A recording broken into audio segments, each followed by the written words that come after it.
রাজধানীর new market এলাকায় আলোচিত শীর্ষ সন্ত্রাসী খন্দকার নাঈম আহমেদ টিটন হত্যাকাণ্ড ঘিরে আন্ডারওয়ার্ল্ডে শুরু হয়েছে নতুন উত্তেজনা। এই ঘটনার তদন্ত যখন ধীরে ধীরে অগ্রসর হচ্ছে, ঠিক তখনই বিস্ফোরক বক্তব্য দিয়ে আলোচনায় এসেছেন ইমামুল হাসান হেলাল ওরফে পিচ্চি হেলাল।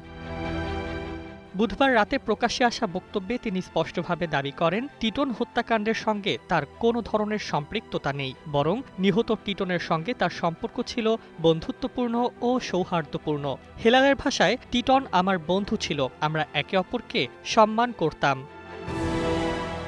তবে এই হত্যাকাণ্ডকে ঘিরে অনলাইন মাধ্যমে তাকে উদ্দেশ্য করে বিভ্রান্তিকর প্রচারণা চালানো হচ্ছে বলে অভিযোগ করেন তিনি। তার দাবি, একটি অপরাধ চক্র পরিকল্পিতভাবে তাকে জড়ানোর চেষ্টা করছে এবং প্রকৃত অপরাধীদের আড়াল করছে।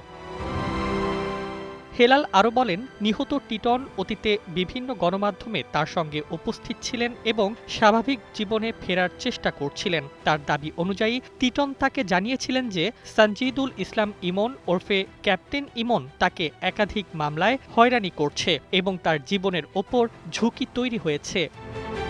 এমনকি হেলালের অভিযোগ আরও গুরুতর। তিনি দাবি করেন, এই হত্যাকাণ্ডের পেছনে ইমনের স্ত্রীর সংশ্লিষ্টতাও থাকতে পারে, তবে এসব দাবির পক্ষে কোনো প্রমাণ তিনি উপস্থাপন করেননি। হেলালের ভাষ্য অনুযায়ী হত্যাকাণ্ডটি ছিল পূর্ব পরিকল্পিত। টিটনকে পরিকল্পনা করেই নির্দিষ্ট স্থানে ডেকে নেওয়া হয়েছে। তিনি বলেন, mobile call list, location data এবং ফরেনসিক বিশ্লেষণ করলেই আসল সত্য বেরিয়ে আসবে।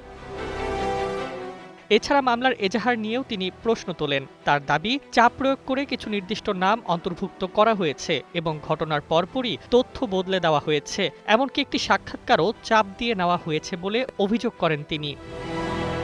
প্রশাসনের ভূমিকা নিয়েও তীব্র সমালোচনা করেন পিচ্চি হেলাল। তার মতে, এলাকাভিত্তিক চাঁদাবাজি ও অপরাধ দীর্ঘদিন ধরেই চলছিল, কিন্তু কার্যকর ব্যবস্থা নেওয়া হয়নি। সবশেষে তিনি দাবি করেন, তিনি দেশে থেকেই সব অভিযোগের মুখোমুখি হতে প্রস্তুত এবং নিরপেক্ষ তদন্তের দাবি জানান। তার ভাষায়, সত্য বের না হলে প্রকৃত অপরাধীরা বেঁচে যাবে আর নির্দোষরা হয়রানির শিকার হবে।